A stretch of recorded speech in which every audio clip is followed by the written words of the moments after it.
ચંદનના લાકડાનું વલોણું બનાવેલું છે, એમાંથી છાશમાંથી માખણ કાઢવામાં આવે છે અને એના આધારિત પછી ઘી બનાવે છે. તમે બધી જગ્યાએ જોયો ને તો કોઈ જગ્યાએ તમને કોઈ વસ્તુ તમને ગંદકી નથી દેખાતી. અને ઈ ફેન્સી ખાવાનું એટલે કેવું, ઝેર વાળું ખાવાનું, કેમિકલ વાળું ખાવાનું, મિલાવટ વાળું ખાવાનું, પેસ્ટિસાઇડ વાળું ખાવાનું, વાસી ખાવાનું. આને મિત્રો પ્રગતિ નો કહેવાય, આને વિકાસ નો કહેવાય, આ તો બુંધાપણું કહેવાય. ઇન્ક્રેડિબલ ઇન્ડિયા, ઇન્ક્રેડિબલ આયુર્વેદ અને ઇન્ક્રેડિબલ ગૌ માતા. તો ઓર્ગેનિક શાકભાજી, ઓર્ગેનિક અનાજ, ગાયનું દૂધ, ગાયનું ઘી રૂટીનમાં જો લાઈફસ્ટાઈલમાં અપનાવી લઈએ ને તો ભવિષ્યમાં રોગ નહીં થાય. જય ગૌ માતા, વંદે ગૌ માતરમ.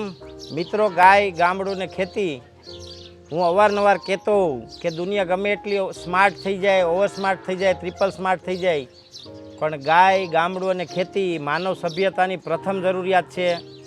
ગાય ગામડામાં જ રહે, ગાય વિના ખેતી ન થાય અને ખેતીમાંથી જ માણસનું ખાવાનું ઉત્પન્ન થાય.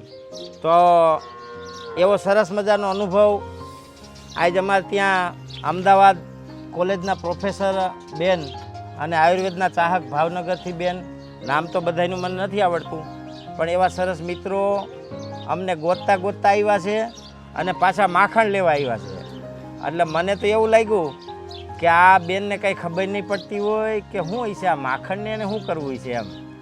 પણ કોલેજના પ્રોફેસર, યુનિવર્સિટીના પ્રોફેસર હોય એટલે ખબર ન પડતી હોય એવું માનવું એ મારી ભૂલ છે. પણ આપણે આજે એને જ પૂછીએ કે પહેલાં તો બેન તમારો પરિચય આપો, તમે ક્યાંથી આવ્યા અને તમારું ક્વોલિફિકેશન શું? હું તેજલબેન મગનભાઈ રવિયા.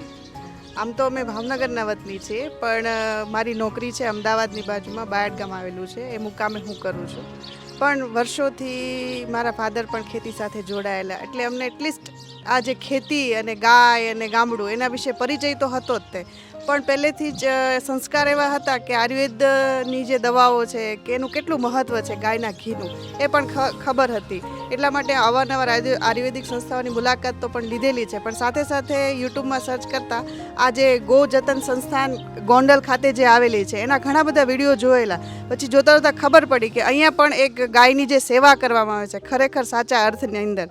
તો એ અમે એની મુલાકાત લીધી, અમે અહીંયા જોયું, અહીંયા જે પદ્ધતિથી ગાયનું ઘી બનાવવામાં આવે છે એ બધી જ અમે મુલાકાત લીધી. ચંદનના લાકડાનું વલોણું બનાવેલું છે, એમાંથી છાશમાંથી માખણ કાઢવામાં આવે છે અને એના આધારિત પછી ઘી બનાવે છે. બધી જ એકદમ ચોખ્ખું, કોઈ જગ્યાએ તમને, હા બધું જ જોયું અમે. માટલામાં વલોણ વાલે હા એ જોયું, એ ચંદનના લાકડાનું બનેલું છે એવું અમને. પૈસા વગર કોકના રહોડામાં કરી જાવ છો? ના, અમને બતાડવામાં આવ્યું હતું એટલે અમે ગયા હતા, પૂછ્યા વગર નથી ઘૂસેલા.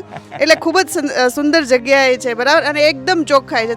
તમે બધી જગ્યાએ જોયો ને તો કોઈ જગ્યાએ તમને કોઈ વસ્તુ તમને ગંદકી નથી દેખાતી. તમે જો, નકર આપણો કેવો કોન્સેપ્ટ કે ગાયનું જે ગમાણ હોય ને એમાં માખીઓ બમણતી, એક માખી નથી જોવા મળતી અત્યારે તમે જુઓ ને તો.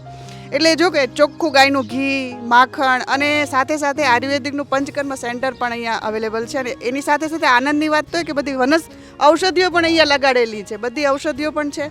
તો તમે એને એક નિહાળી શકો. એટલે ખરેખર એક કાલ્પનિક આદર્શ ભારતની જે આપણે કલ્પના કરી રહ્યા છીએ 2047ની, એ કદાચ અહીંથી જો દરેક જણ આવું એક સેન્ટર ખોલે દરેક ગામની અંદર તો એ પરિપૂર્ણ કરી શકીએ છીએ.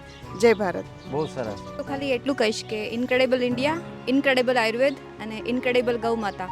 જો આપણી લાઈફસ્ટાઈલમાં થોડું ઘણું બી ગાય આધારિત, આપણે ખેતી આધારિત ઓર્ગેનિક શાકભાજી, ઓર્ગેનિક અનાજ, ગાયનું દૂધ, ગાયનું ઘી રૂટીનમાં જો લાઈફસ્ટાઈલમાં અપનાવી લઈએ ને તો ભવિષ્યમાં રોગ નહીં થાય ક્યારેય. બસ તમને આટલું બધું ઘી વિશે કોણે સમજાવ્યું?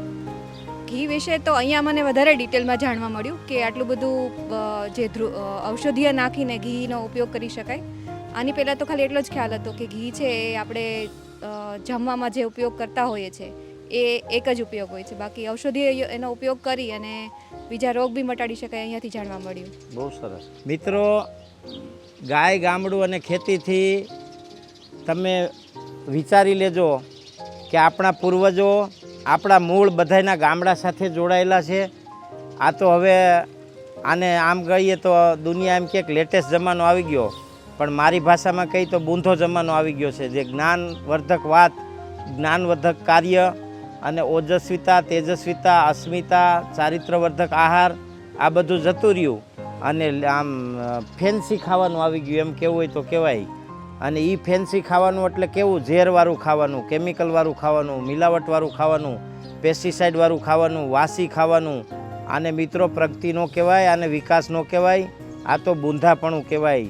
સાચી પ્રગતિને, સાચો વિકાસને, સાચી સમજણ તો એને કહેવાય કે જે પરિવારને ઝેરમુક્ત આહાર, પરિવારને પોષણયુક્ત આહાર અને પરિવારને ગોમય પંચગવ્યયુક્ત આહાર જે માણસ આપી શકે ને, એ જ સાચો પરિવારનો મોભી કહેવાય.